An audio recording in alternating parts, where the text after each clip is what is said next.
All right, ladies and gentlemen, the man in front of you has done 70,000 in commissions. That's not even including the big life case. Right. In the last 8 days, Monty McCurley, welcome, bro. Thanks, man. I'm glad you brought me on. Dude, I've known this cat for years. Okay, he's the director of annuities. Director of annuities and securities. Yep. Have my securities license, so I can do managed money. Boom. Here in the office. Yes. Next door. Right. Same building. Secure Insurance Group. Yes, sir. Okay. He's been crushing it. I wanted to bring you on, buddy, because you've been writing annuities like every single day lately. Right. How much have you written? In the last 8 days, 800,000. 800,000 in 8 days. What do you attribute that to? I came back in June and met with Brian, and our goal was to build our annuities and securities department. Yes. They had a little bit going last year. We're wanting to get that to a $100 million agency as quick as possible. Correct. So when I started in June up till end of September, I was just putting processes and systems in place.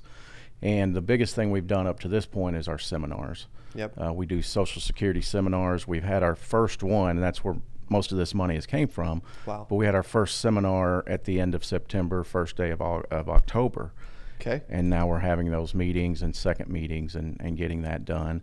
Also, we've got our LOAs are starting to uncover some money. You're teaching them to look. Yes, we are. I feel like that's extremely important. We're building a culture of anybody we bring in like that, we're teaching them that right along as we're teaching them Medicare. Yes, that's powerful. And I mean, dude, talk about get to 100 mil.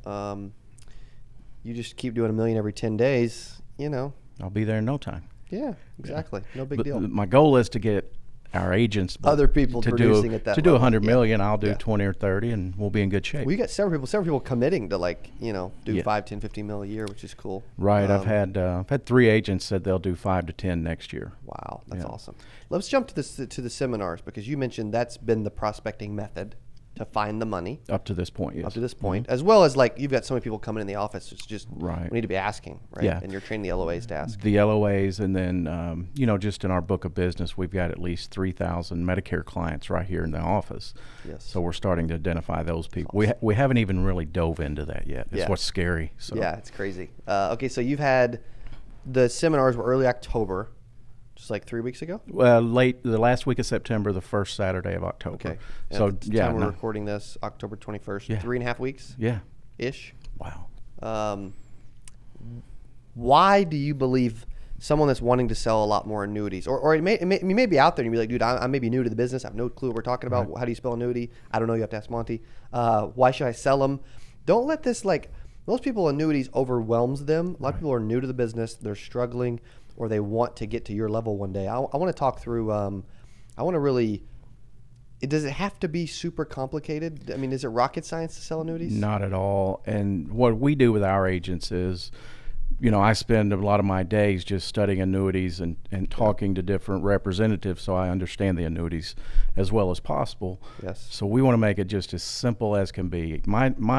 The way I teach our people, our downlines, our LOAs, everyone is, I've got 4 or 5 questions I want you to ask. If you'll ask a few of these questions, you're going to uncover the money, because the prime prospect for annuity money is your turning 65s, your people that's already on Medicare. So you're meeting with them every day.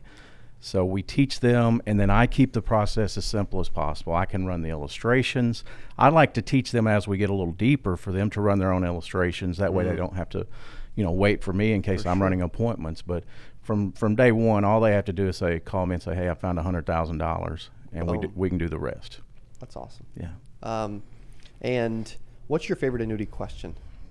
My favorite, I've been using this, I've been in the business about 15 years, is, are you happy with your CD money? Are you happy with your money that's in the bank? And for worked. It's worked, and for 15 years, the interest rates have not been great.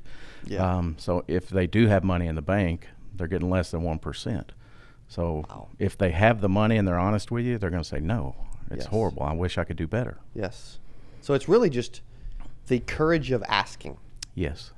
It's building it into your routine. Yeah, because you don't really have to do Social Security seminars. You can still find money. Oh, that's what I was saying. The Medicare clients are the prime prospects. Yes. And if you're just comfortable, and like I tell my people I work with, I said, you don't have to, I said, just know enough to carry on a small conversation. Yeah.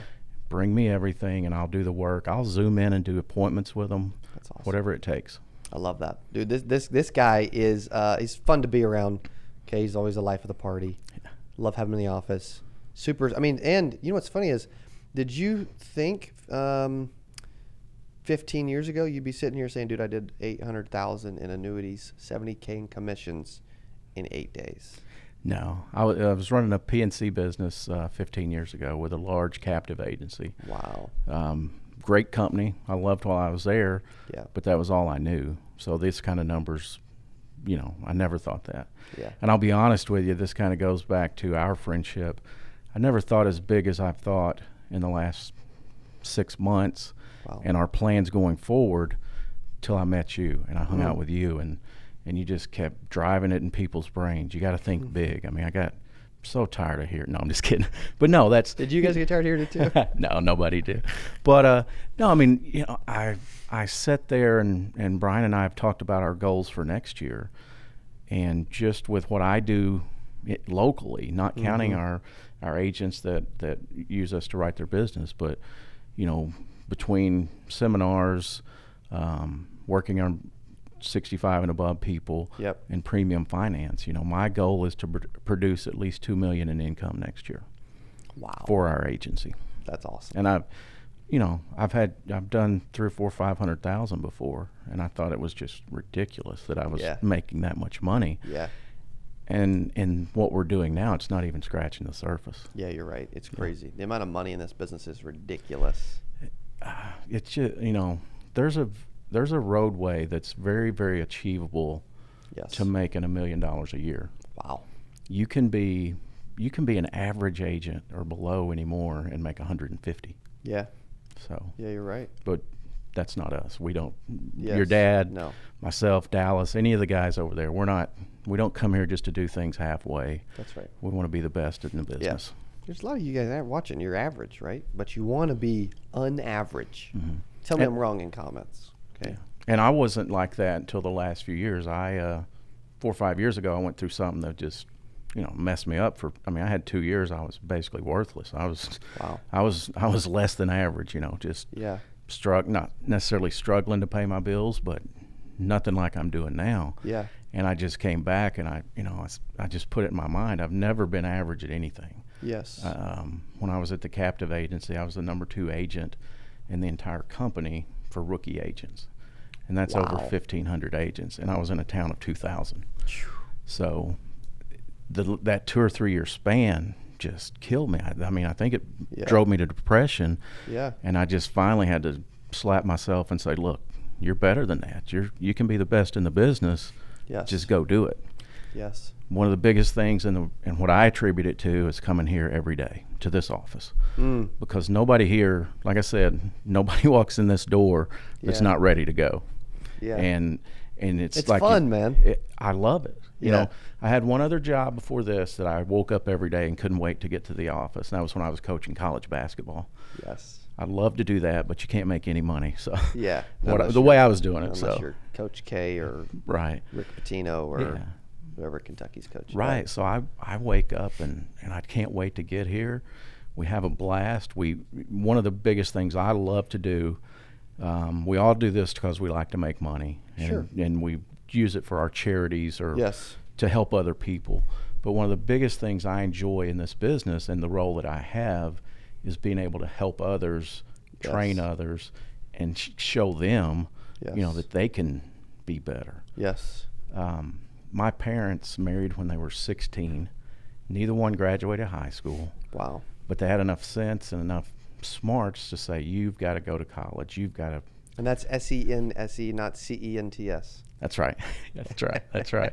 But you know, they pushed me because they knew that I could do better. Yeah. And just from a young age, that's all I've ever known. They worked their butts off. I mean, they worked hard jobs every day, and it showed me the work ethic. You're right. And I just, you know, I think you and I are a lot alike. For sure. I'm not enamored with the money as much as the accomplishment and being able to say, you know, I'm going to make $1 million this year. That's more than 450 people in the NFL make. So we can do that in this business. Boom. Right. Dude, insurance over NFL. Definitely safer. Definitely safer. Insurance or NFL? I don't know. You tell me. The NFL career is like an average of like 3 or 4 years. Yeah. You know. I think I'd be a place kicker though. Yeah. Yeah. You would outkick me for sure. We've done that. I don't remember who kicked farther, but my kicking ability sucks. We played a little. Dylan's is pretty salty because he's a soccer player. I started to say he's probably a soccer guy. Yeah, so. he's a soccer guy. You remember He's got some legs, man. You remember? Look at him. He's got some legs on him. Wow, dude, those are nice.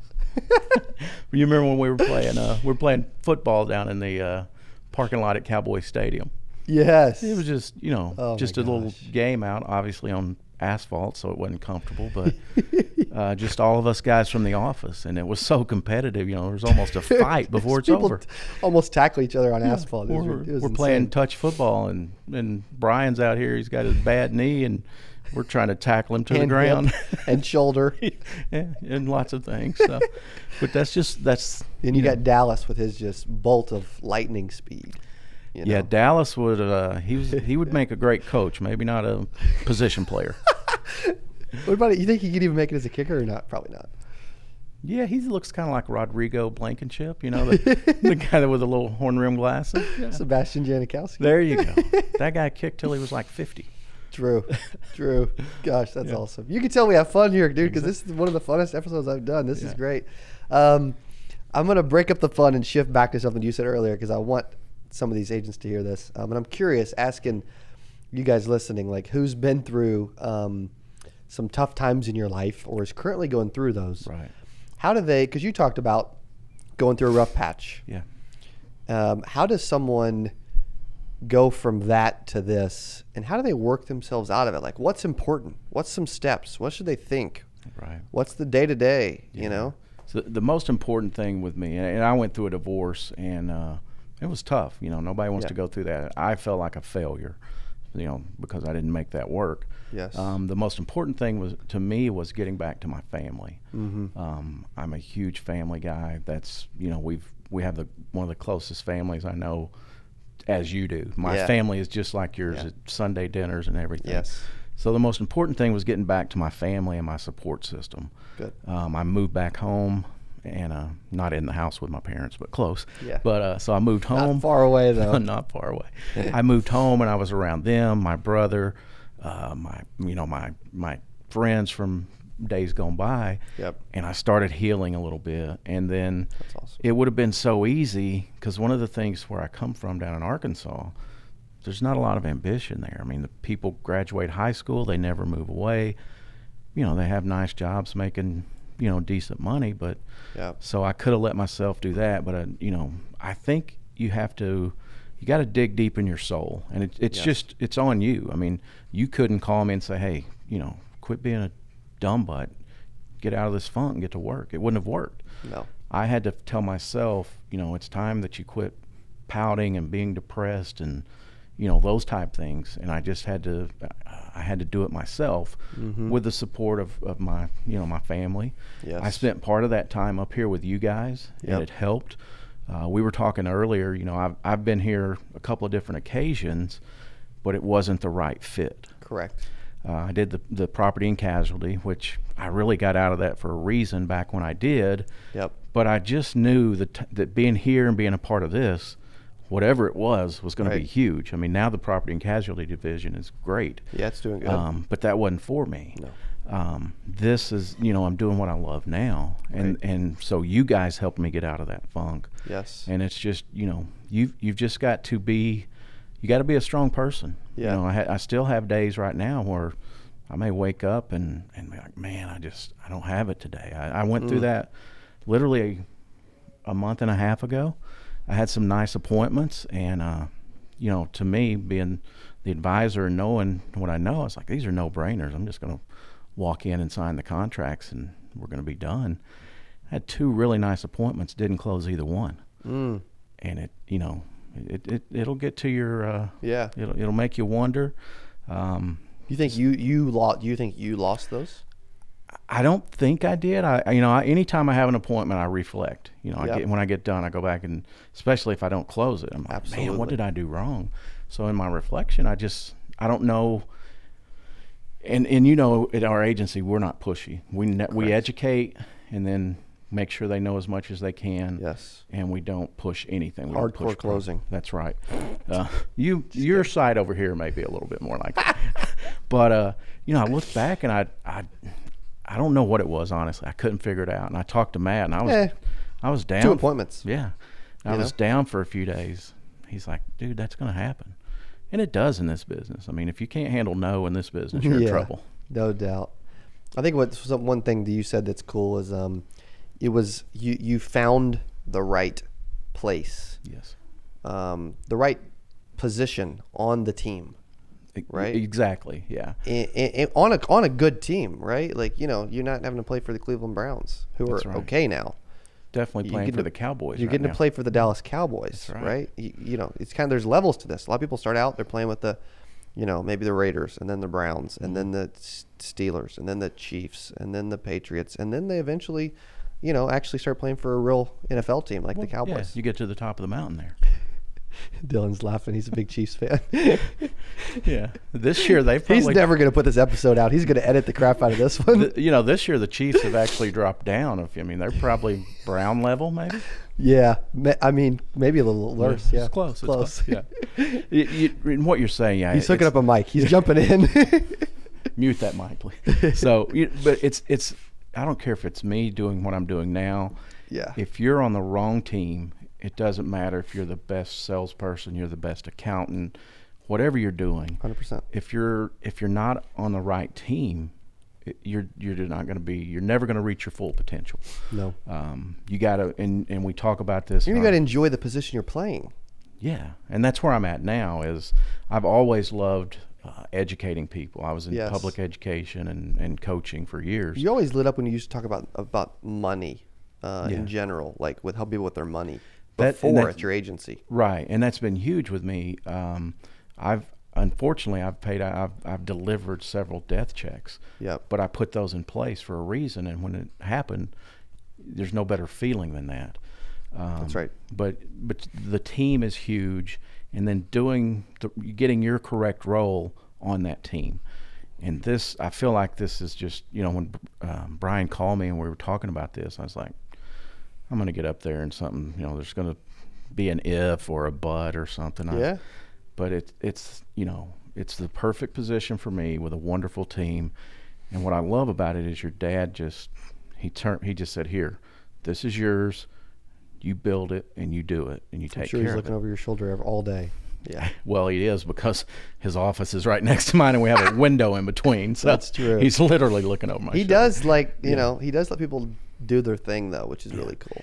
But that makes me feel good as a person, because your dad has been, ultra successful in everything he's ever done.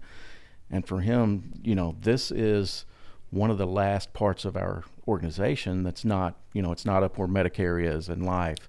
No. And he don't like that. He wants, correct. He feels like this should be one of the biggest arms of our organization. He's right. And for him to just say, you do this, I trust you, get it done. Yep. Made me feel, that kind of got me going. And now I'm like, cool. I can't let Brian down. That's right. Or Patty. So, yes. Honestly, you guys are my second family. Thanks, buddy. Yeah, appreciate that. And I can't let y'all down. Yeah. You like Ty or Matt at all? You and Matt are pretty close. Matt and I, honestly, it's funny. Matt and I are probably best friends. We spend more time than any people here. I agree. He's 25 or 26. I'm 48. It was like, he could be my son, but I tell him every day, I said, man, I think we're best friends because you really are a 50-year-old man trapped in that 25-year-old body. The least technological millennial you'll ever see in your life. You're so right. Yeah. It's crazy. Yeah. He has he still uses a paper calendar on his desk. Does he really? Yeah. Shut up. No, I swear. And so I asked him the other day, I said, why, what's the purpose of that? And he says, well, if I'm at my computer, I can just look at my calendar. I was like, that pops up on your screen there. So it's like Google Calendar. Yeah, or your phone, or like so he still people. does that. I'm pretty sure. I told him the other day if he could find an abacus, I think he would probably use it. He's hilarious. He's funny. Yeah, I love Matt. What about Ty? Because you were working at the office with Ty in Marshfield for a little bit. Right. I was up there for 3 or 4 months. I was there longer than that. Yeah. Probably a good 6 months or more. Actually, I was there Wednesday. I was there yesterday. They had a nice referral from them. We did, I think it was $130,000 annuity. Wow. Run up there and work that for them. But Ty, I just consider everybody here the Askins bunch. That's right. I think the guys that married into the Askins family should have changed their last name. So I agree wholeheartedly. Yes, that'd be awesome. But no, Ty's wonderful to work with. Dallas, he's like the long lost brother. For real. Yeah, he's the office comedian. Yeah. How does an agent get into more of what you're doing? How do they learn more about that side of the business? Right. I think you just got to start out. It would be hard to jump in, just get your license and just go right in and say, I'm going to be an annuity salesman, or that's going to be my avenue. I think you got to get your life down or your Medicare, because those are going to work in concert with each other. But you just start out very simple. I read every day. Yes. Every night I read something and try to make it educational. Yes. Because if you don't read every day, what's the purpose of knowing how to read? Totally. If you quit learning in this business, you'll fall behind every single day. So the best advice is to start learning. You need to know what an indexed annuity is. You need to know the mechanics of it and how they work. You get the simple things down, and then you move into, all right, I want to get contracted with company A. Right. You do that. You go online. You read all about their product. I mean, you have to be the best, and to me, to do the best for my client, I have to know how it works. Mm-hmm. I have to know their situation and why this annuity is better than this one. Yes. Are they looking for growth? Are they looking for income? What it may be. But the best way is to start simple. Study what the annuities are, know the differences, get with a few carriers, and work with your upline. I mean, I'm the director here, but I've got 4 or 5 people that are my go-to people. Right. And just pick the brains of those people, learn as much as you can about the product. Yep. I shouldn't use that word. I do not like when people are out just peddling a product. Well, Monty said that annuities are great. I'm going to go sell some annuities. And they're just out there selling. They're not teaching. Yes. So, and then as you progress, then you get more companies, the intricacies, the participation rates, the caps, the spreads. To be good at it, you have to know a lot. It's not easy. Yeah. Well, what do you think if you had to do some math, what do you think how many annuities have you all acquired since the first seminar? We've done 6. Okay. And what do you think it costs you per acquisition per client? So our total seminar cost was around $4,600. Okay. And so $750, $800 per client. To this point. I still but have it keeps. Yeah. Yeah. I still have 7 first appointments with these people. Oh wow! I have 7 more. 7 more first appointments. People I haven't met. So you're going to end up for sure under $500 a client. Oh yeah, our cost per lead was around $160 per person, from what we paid out to how many people. Got it. How many buying units? $160 per buying unit. Yeah, around 160, 170. That's not bad. Yeah. So, but we basically have commitments from everybody I've met with that we will do their Medicare. They're either not 65 yet. We've got we have an appointment Monday. We'll do 2. We've got 3 or 4 that are turning 65 in the next 3 or 4 months. So everybody I've met with, we will do their Medicare, which is a nice, new to Medicare is not a bad little commission. I feel like we'll write enough Medicare business to pay for the seminar. That's awesome. So all the annuities just profit once you get past that. That's not huge. Counting. I've got several long-term care illustrations I'll show. I'll do another $3,000 life policy tomorrow just from the seminar. So that's killer. Yeah, our plan is to do one every month. Seminar. One seminar every month. Yes. and we want that to generate $1 million in annuity premium. That's not counting your long-term care, your Medicare products, your life insurance. Is that one drop with multiple seminars? Yeah, technically. We just dropped our next mailing. I believe it dropped Wednesday or Thursday of last week. Okay.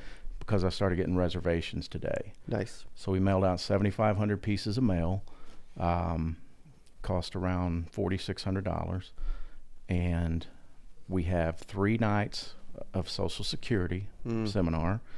And we thought the guy we're working with on our mail, we were visiting with him, and he said, it's AEP season. You've got 7,500 pieces of mail. It doesn't cost anything else. Yes. How about we drop, we put a night of Medicare on the same mailer, so same price. Now we have three nights of. That's actually really smart. I believe is so far I've had more people register for it's just early, but more people have registered for Medicare than seminars so far. Social Security. Oh, so it's dual now. We have 3 separate nights of Social Security seminars, and then in the middle of that we have 1 night of Medicare Basics. Got it. On the same mailer. On the same mailer. That's cool. Yeah. Smart. It's already going out. Right. And if you get... And you can talk about the Social Security, some of the Social Security pieces and money pieces at the Medicare seminar anyway? We could. Brian has been doing seminars for 3 or 4 years now. Yes. So what we actually did is sent our Medicare PowerPoint to Coffee. That's the Council of Financial Educators. Cool. It's a nonprofit that we're a part of. That's awesome. They approved it with a few changes. So we're using our Medicare seminar PowerPoint. Yes. Branded, it's all nonprofit. Got it. So it's not secure insurance. It's not Secure Insurance Group sending out mailers. It's the Coffee organization. It's cool. Presenting it as a nonprofit. Think you get more people that way? I believe so. And I'll say this: we're not salesy. We're not trying to sell anything. You're just educating. We're educating. And the key is, especially with Social Security, it's so difficult and so complex. Yep. That in an hour you can't teach people what they need to know about Social Security. Right. So they still have lots of questions.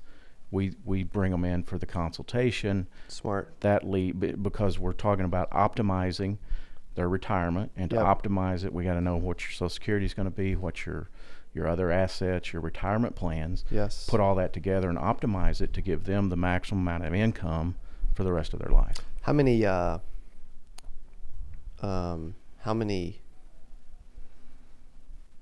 people showed up to the first seminar?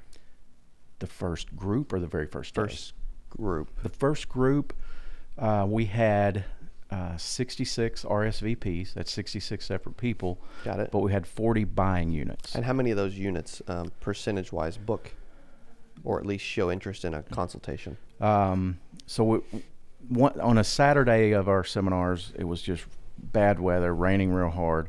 So that day we didn't have as good of people showing up. But out of the, I take that back, we had 34 buying units register. And so far, I've set appointments with 16 of those. Nice. And a few of the ones that, and we have such a good process that we're paying all this money for these leads. We're not just going to say, oh, they don't want to meet with us, we're done with them. Yes. We got a drip campaign that we're going to use with them. Yes. The people that didn't show up, I've already talked to almost every person or couple that didn't show up. Got it. And they had some kind of reason, but they're like, we really want to be there. Are you doing it again? Well, sure, we sure are. So they're coming to November. So that's awesome. Part of this and this business in general is maximizing every lead you had, because if all I had to do is sit down in front of 25 people a day, I'd love this job. Yes. But I got to get them there. That's right. Yeah. The girls are running to Starbucks. You want something? Oh, we get to order during the... during the podcast. Yeah, it's kind of warm. I think I'll take a sugar-free French vanilla iced coffee. Boom. How about that? I'm curious what you guys listening, okay? Sugar-free French vanilla iced coffee. What would you order if you were on the podcast and you were hanging out with us and you were sitting here today? Okay, what type of coffee order would you get? Because I know I would get a grande ice shaken espresso with whole milk. Yeah. Okay. Monty would get a sugar-free French vanilla iced coffee. Dylan, what would you get? Grande iced white chocolate mocha. You want it? Sure. See, the thing is, you guys go to Starbucks a lot. We do. Grande iced chocolate mocha? I'm a very simple guy. I either drink black coffee or coffee with some kind of cream in it. Yes, yes. If you made it this far in the episode, though, now when you come here, you get free Starbucks too. Yeah. Okay. I'm going to see if I can schedule like one every week now. So yeah. So the little coffee place in Rogersville, The Habit, I believe it's called. Yeah. Is that the one off of 125 there? Yeah. The light? Yeah. Yes, at the light. Yeah. You drive through. So I pulled up the other day, and I was, it was a cold day. I was like, I want some coffee. Yes. She's like, do you want drip coffee or an espresso?